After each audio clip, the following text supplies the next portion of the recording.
COVID is the enemy. There will be no face-to-face classes and sessions until we are assured of the safety of our children and our teachers. We are all shocked with the happenings. It broke us. It scared us. It made us pessimistic. But a question that we are facing in this pandemic time: will education still continue? Will we still keep our jobs? Will we still live?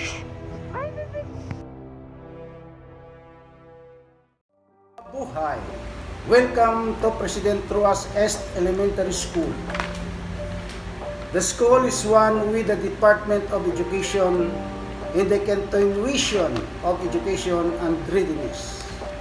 Despite the COVID-19 pandemic, because quality education is our paramount concern, no one will be left behind. The President Ruas East Elementary School is the central school of the municipality of President Ruas, and one of its pioneer programs is the Special Education Program. Because of the novel coronavirus disease 2019, this leads to the department in formulating and introducing different teaching modalities. The Department of Education is now facing the new normal, where adjustment and changes occur in our society.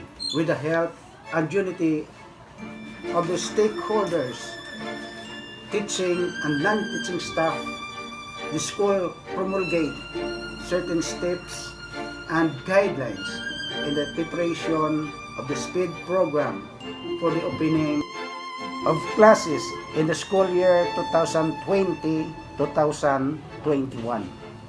Hello everyone, my name is Etidal Alcazaran de la Paz.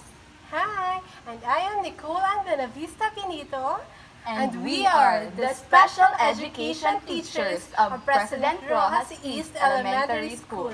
Welcome to SPED class.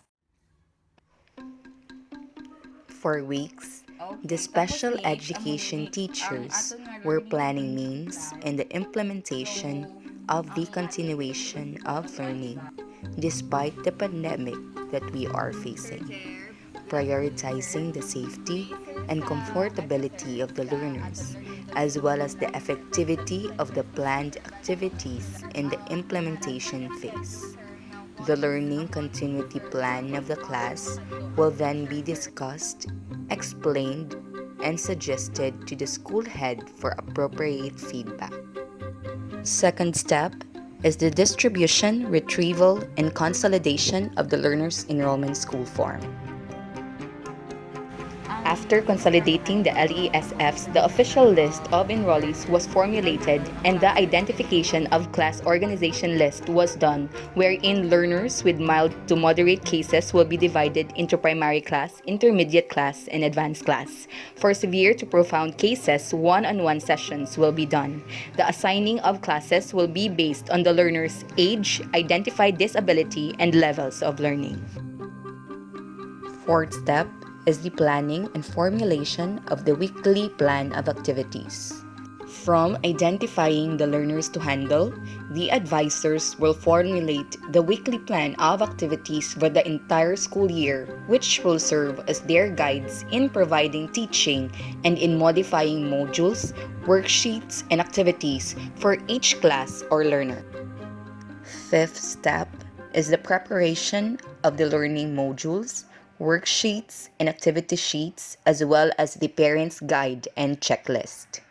Because of the risks brought by the pandemic, the Department of Education provided optional learning modalities. Based on the LESF answered by the parents of the enrollees of the SPED class, the most recommended mode of teaching and learning is the modular distance learning modality. The Department of Education assigned and teamed up expert teachers from every specialization from different regions to come up with learning modalities on every levels from SPED, Kinder to grade 12. A quality assurance team will then evaluate the constructed modules before distributing this to every public schools in the country. Once the crafted modules are distributed, the learning modules are then checked by the special education teacher and modified or contextualized based on the capabilities and needs of the learners of the said class. While the reproduction of modified modules are ongoing, the classroom setup for the new normal phase of education will be prepared. The next step is the conduction of parents or stakeholders orientation.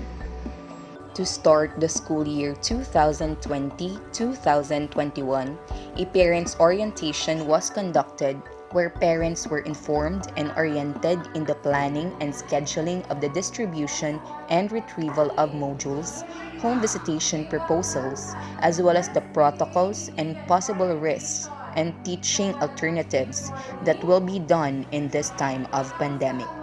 Disinfection was done before and after the orientation took place. The steps on the distribution of modules or packets.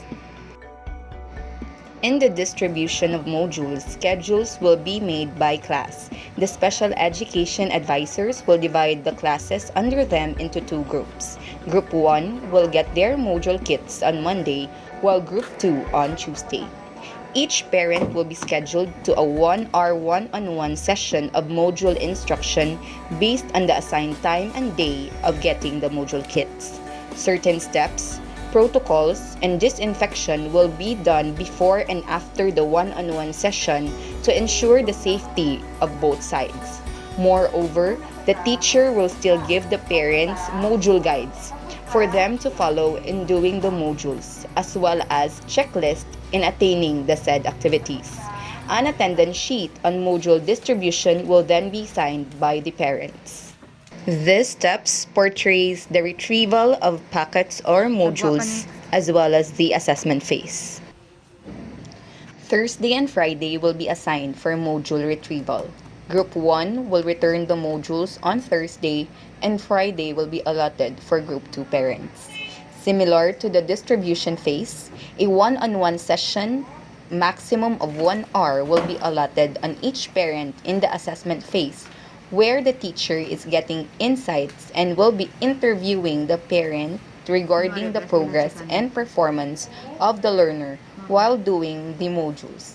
The teacher will check the activities and explain to the parents the result of these.